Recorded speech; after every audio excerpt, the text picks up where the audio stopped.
Revisiting a franchise after a long absence, a very long absence in this case, is always a gamble.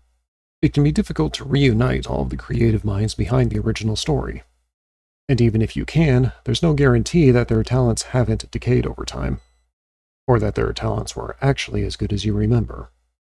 So naturally, I was skeptical when I heard the news of a new Naked Gun movie in development in new hands. As a connoisseur of the works of Abrams, Zucker, and Zucker, I doubted whether this new sequel, or is it a reboot? I can never tell these days, could match up to the classics. And now that it's out, was that skepticism justified? Or did it provide that fresh dose of levity that I've been missing for so many years? Oh, did it ever. I haven't had this much fun watching something since that time my army set fire to a... Liam Neeson stars as Frank Drebin Jr. of Police Squad, a special division of the Los Angeles Police Force. After a seemingly straightforward car crash shows signs of foul play, Drebin is hot on the trail of an ambitious tech giant and a secret machine that could endanger the world. Further complicating the matter is a mysterious crime author acting on an agenda of her own. With a murder to solve and lives in the balance, it's up to Drebin to uncover the truth and bring the perpetrators to justice. Assuming he doesn't make a mess of the entire city in the process.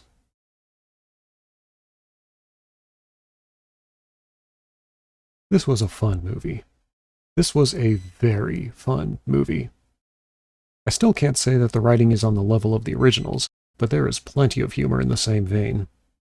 The film is packed with puns, visual gags, both subtle and blatant, meta-humor that actually works, mind you, and even a few jokes I would not have expected in this day and age.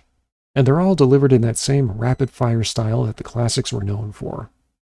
Performances are also solid all around. I have no complaints in that department.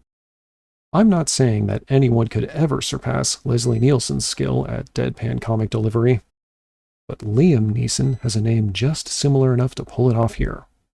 In all seriousness, though, Neeson proves he has a talent for that paradox of serious silliness, and it's clear he's having fun in the role. His chemistry with Pamela Anderson was also fun to watch. I was surprised at how well she performed her own role, and she proved herself plenty capable at playing off of her co-star throughout the story.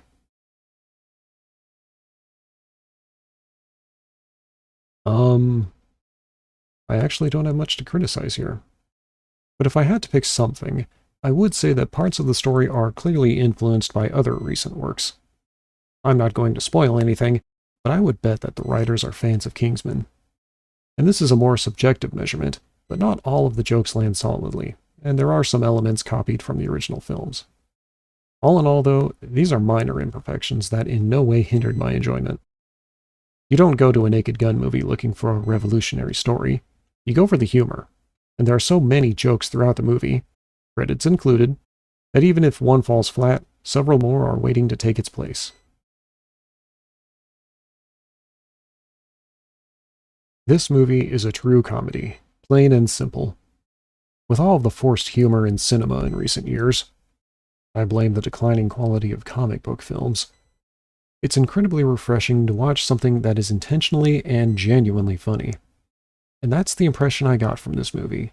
It was made by people who wanted to make the audience laugh. And laugh I did. I was skeptical at the onset, but I am happy I saw this in the theater, and I guarantee you will be too. Gene the Revenant's verbal guarantee does not constitute a legally binding agreement. Gene the Revenant cannot be held legally or financially responsible for any lack of laughter or dissatisfaction with a theatrical viewing experience. Most cookie recipes call for butter in the dough, but many other recipes will substitute vegetable oil instead. This isn't really relevant, but I thought it was a nice fact to share. And I am looking forward to adding it to the shelves in the vault.